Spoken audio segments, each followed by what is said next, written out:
Developing this morning, the midterm primary is just a few months away, but before voters head to the polls, Idaho lawmakers are proposing changes. This includes everything from changes to the voter registration timeline we told you about Wednesday to who can legally deliver an absentee ballot. Our Anna Azalian breaks down some of these bills and what they would mean for Idaho voters.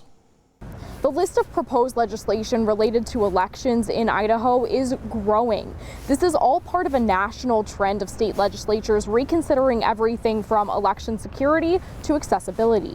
It's in the last couple of years, but especially following the 2020 election, elections themselves have been a really big topic for legislation at the state level and the federal level.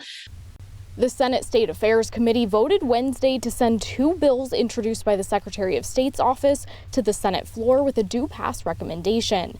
Senate Bill 1273 would expand the method of payment for candidate filing fees to include debit and credit cards. Senate Bill 1274 would provide for regular post-election audits by the Secretary of State's office.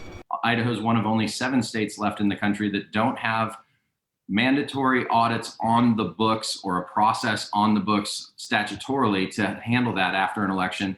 After the 2020 election, the Secretary of State's office performed 3 recounts, which they say validated the accuracy of county tabulation equipment. We've seen data where our office has actually gone out and hand counted, as well as recounts that have happened across the state that have proven the validity and the accuracy of that equipment.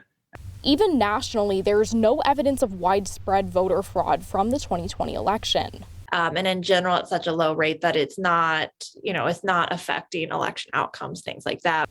House Bill 511 could see debate and a vote on the House floor as early as Thursday.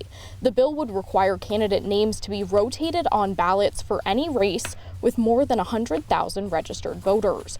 Currently, only federal, state, county, and city office races require names to be rotated. In talks with the clerks and the Secretary of State's office, we think this will apply to races like ACHD, CWI, North Idaho College, West Ada School Board, and Boise School Board races. House Bill 547 was introduced this week. The sponsor of the bill, House Majority Leader Mike Moyle, says it addresses ballot harvesting.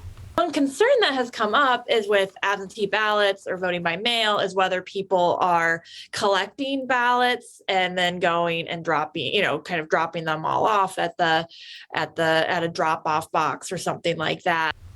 The bill would limit handling of both voted or unvoted ballots to election officials, postal workers, family members, and those who share a household. Even those who are authorized to handle ballots cannot deliver more than 6 at a time. If someone is paid to deliver ballots by someone other than the voter or delivers more than 10 ballots, they could be charged with a felony. A similar bill was introduced last year and passed the House but did not get a hearing in the Senate. The statement of purpose for the bill says Idaho does not currently experience significant problems with ballot harvesting. House Bill 567 was also introduced this week. It would shorten the filing period for candidates from 2 weeks to 1 week. If passed, this would be in effect for the primary election in May. Jacqueline Kettler, a political scientist at Boise State University, says many of these election-related bills are part of a broader debate. It kind of goes back to some of these, a broader debate about what are we prioritizing when we make our election laws, and is security the utmost important thing to us, or is it making sure voting is accessible, or how do we go about finding the balance, right, where we can achieve both? We'll continue to keep you updated on all of these bills as the session continues. Anna Azalian, Idaho News 6.